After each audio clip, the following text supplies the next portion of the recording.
Hey, my name's Elliot Lilly, and you are watching How to Build the Ultimate Portfolio for Concept Artists in the video game and entertainment industry. Hope you're in the right place.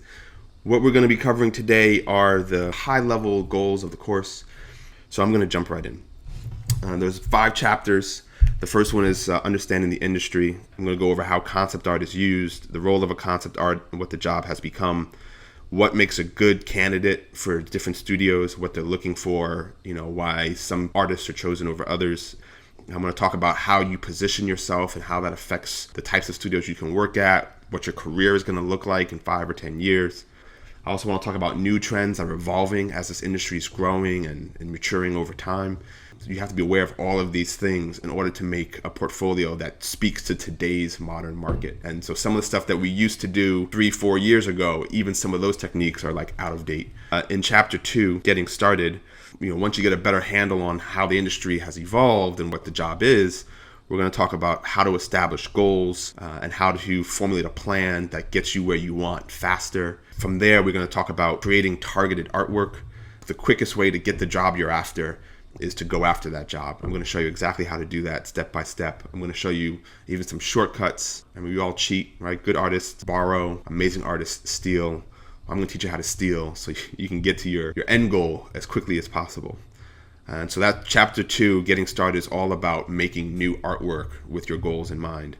And then chapter 3, assembly and organization, is once you've got the new body of work, then here's what you need to do to present it properly. Here's how to assemble the book. Let's say you're making a portfolio for meet and greets or in-person interviews or just a review at a trade show event or whatever. I'm going to show you how to set that up properly. I'm going to show you how to build a website properly. I'm going to show you what pisses off art directors the most when they are looking at people's artwork. We'll go over all that stuff. I'm also going to show you when, why, and where to make multiple portfolios. That is, if you have multiple skill sets or different abilities or interests and they don't align in one portfolio, I'm going to show you when you should be making separate portfolios. I'll give you some do's and some don'ts of portfolio building, and we're going to end the chapter with some tips and advice on the best ways that I've learned over my career to go about doing these things.